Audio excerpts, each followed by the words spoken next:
भाई मैंने इंजीनियरिंग कर रखी है लेकिन मुझे नौकरी मिल ही नहीं रही। मेरे पेरेंट्स ने इतने सारे पैसे इन्वेस्ट किए, मैंने इतना ज़्यादा टाइम इन्वेस्ट किया, इतने अच्छे मार्क्स लाए, इसके बावजूद भी जॉब नहीं मिलती। जो सारे सपने देखे थे पूरे चूर चूर हो गए और जीने का भी मन नहीं करता।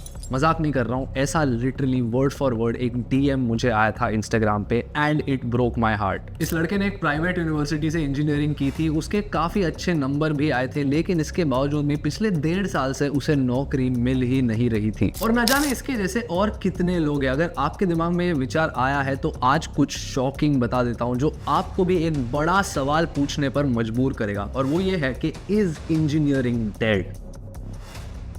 हम पहले जहां भारत को एक आईटी हब बताते थे और भारत से इतने सारे अच्छे इंजीनियरिंग ग्रेजुएट्स हर साल प्रोड्यूस होते थे, क्या अब वो वक्त पूरी तरह चला गया है? इस वीडियो में मैं आपके साथ इंजीनियरिंग के ब्रांच की एक डार्क रियलिटी शेयर करूंगा और आपको ये भी बताऊंगा कि इस प्रॉब्लम को सॉल्व करने आप और हम अपने लाइफ में क्या कर सकते हैं। एस्पायरिंग माइंड्स की रिपोर्ट थी जहां पर पता चला कि भारत के 80% इंजीनियर्स अनएम्प्लॉयबल है, यानी इनके पास डिग्री तो है लेकिन इन्हें जॉब पर रखा ही नहीं जा सकता क्योंकि इन्हें टेक्निकल स्किल्स नहीं आते। इस रिपोर्ट में यह भी मेंशन किया गया था कि भारत के 100 इंजीनियर्स में से सिर्फ 3 के पास न्यू एज टेक्निकल स्किल्स होते हैं, जैसे AI, mobile development, machine learning और डेटा साइंस। और सबसे शॉकिंग बात तो यह है कि जो सारे प्रोस्पेक्टिव इंजीनियर्स हैं जिन्हें नौकरी दी जा सकती है, उनमें से सिर्फ 1.7% ऐसे थे जो एक्चुअली उस नौकरी के लिए फिट थे। क्योंकि भैया स्किल्स आना तो एक बात होती है, इन स्किल्स को परफेक्ट करके जॉब पर अप्लाई करना दूसरी बात होती है। और हमारे देश में सिर्फ 3% ऐसे हैं जिन्हें स्किल्स आते भी हैं। अब ये तो आपको पता है कि हर साल भारत में 15 लाख नए इंजीनियर्स ऐड होते हैं, लेकिन यूएस में सिर्फ 1 लाख नए इंजीनियर्स ऐड होते हैं। लेकिन इसके बावजूद भी वो सारे इंजीनियर्स जिन्हें कोडिंग आती है, उनका नंबर यूएस के लिए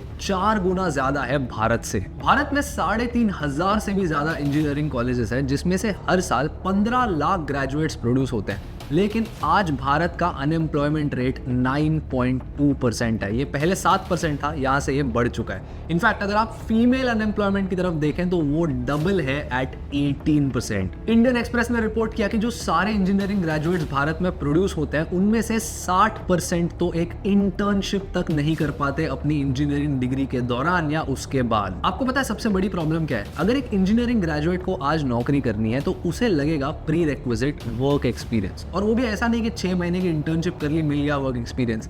आसानी से 2 से 3 साल की वर्क एक्सपीरियंस कंपनीज डिमांड करती है एंट्री लेवल प्रोग्राम्स के लिए।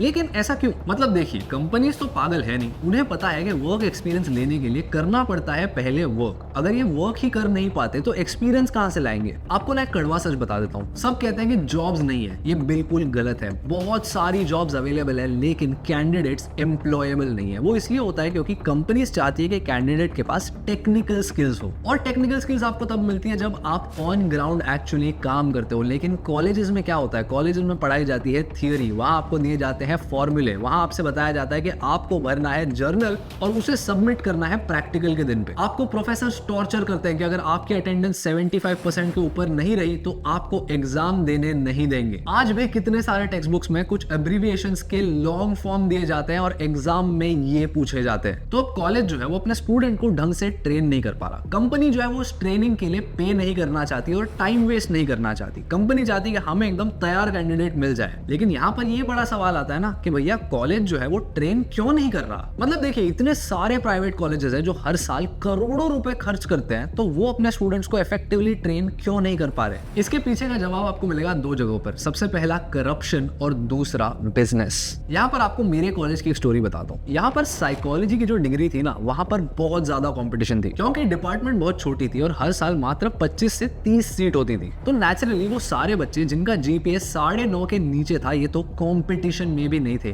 लेकिन इसके बावजूद भी 8 ऐसे बच्चे हर साल होते थे जिनको 6 या 7 के जीपीए के साथ भी एडमिशन मिल जाती थी। कैसे? भारत में ना एक क्रेजी चीज होती है जिसे बोला जाता है मैनेजमेंट कोटा।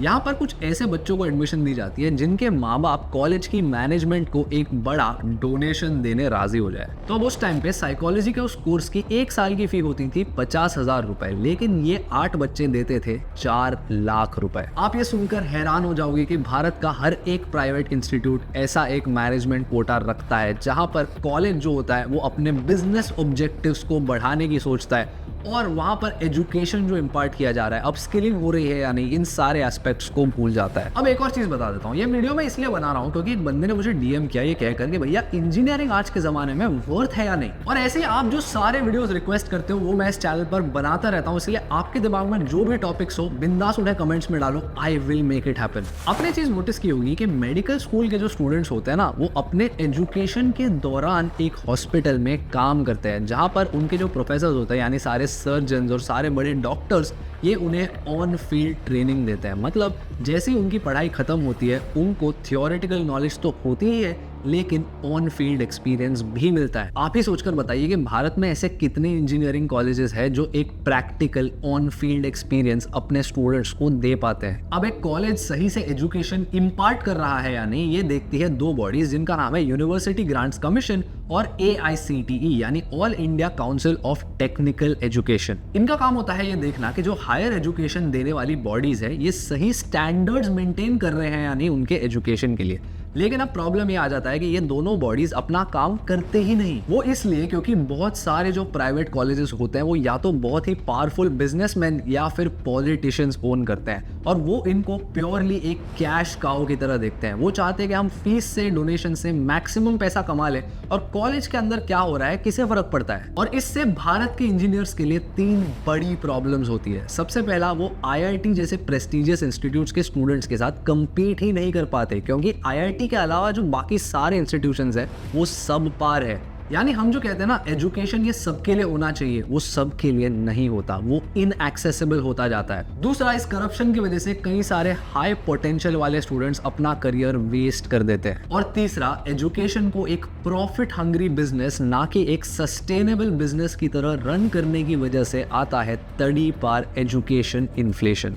भारत में महंगाई ऑन एवरेज 5 से 6% के बीच बढ़ती है, लेकिन एजुकेशन इन्फ्लेशन ऑलमोस्ट 11% से ऊपर है। यानी हर साल आपके पढ़ाई के लिए जो आपके माँ बाप अपने मेहनत के पैसे इन्वेस्ट करते हैं उन पर इन्फ्लेशन 2 गुना तेजी से होता है। सबसे पहले एक चीज एस्टेब्लिश कर देते हैं कि आपको बचाने कोई भी नहीं आने वाला, आप अपने आप के सक्सेस या फेलियर के लिए जिम्मेदार होंगे, क्योंकि आप जिस सिस्टम में हो वो ऑलरेडी काफी ज्यादा फ्लॉड है। तो अब आपके हाथ में है कि अपने आप को अपस्किल करना है। पहले एक बड़ा क्वेश्चन आंसर कर देते हैं। इतने सारे प्रॉब्लम्स हमने अब डिस्कस किए, इसका ये मतलब है कि कॉलेज एजुकेशन यूजलेस है?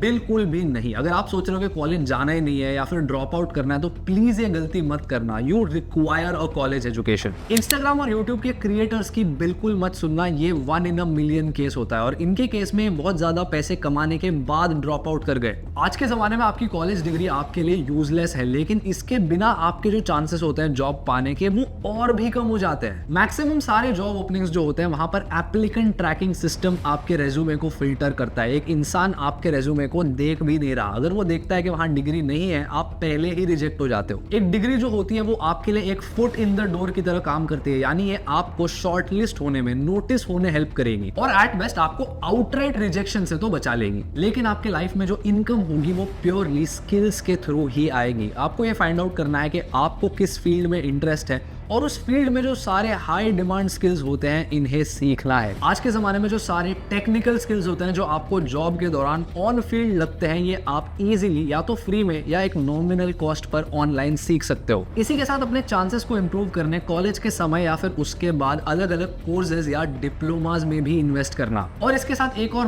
बहुत अंडररेटेड एडवाइस आपको यह दूंगा कि आपको कॉलेज के फर्स्ट ईयर से ही काम करना शुरू करना है। मैं आपको लिख के देता हूँ, आप में से 99% ऐसा सोच रहे होंगे कि भैया इंटर्नशिप ना फाइनल ईयर में कर लूंगा या फिर कॉलेज होने के बाद पीसफुली ढूंढूंगा। प्लीज ये गलती मत करना। अगर आप एक्टिवली इंटर्नशिप फर्स्ट ईयर से ही ढूंढना शुरू करोगे तो जाकर आपको सेकंड ईयर तक मिलेगी, और फिर जाकर आप फाइनल ईयर तक अलग अलग इंटर्नशिप्स एक्सप्लोर करके ये फाइंड आउट कर सकते हो कि आपको किस चीज में इंटरेस्ट है। और इन इंटर्नशिप्स के दौरान आप ऑन फील्ड एक्सपीरियंस गेन करोगे, अलग अलग स्किल्स सीखोगे, जिससे आपके ग्रेजुएशन के बाद फुल टाइम जॉब मिलने के चांसेस बढ़ जाएंगे। तो प्लीज कॉलेज के खत्म होने का वेट मत करना, डे 1 से कोई ना कोई काम शुरू कर दो। एनीवे, वीडियो वैल्यूएबल लगा तो चैनल को सब्सक्राइब करना, और आपके इसके बारे में क्या विचार है कमेंट करके बताइए।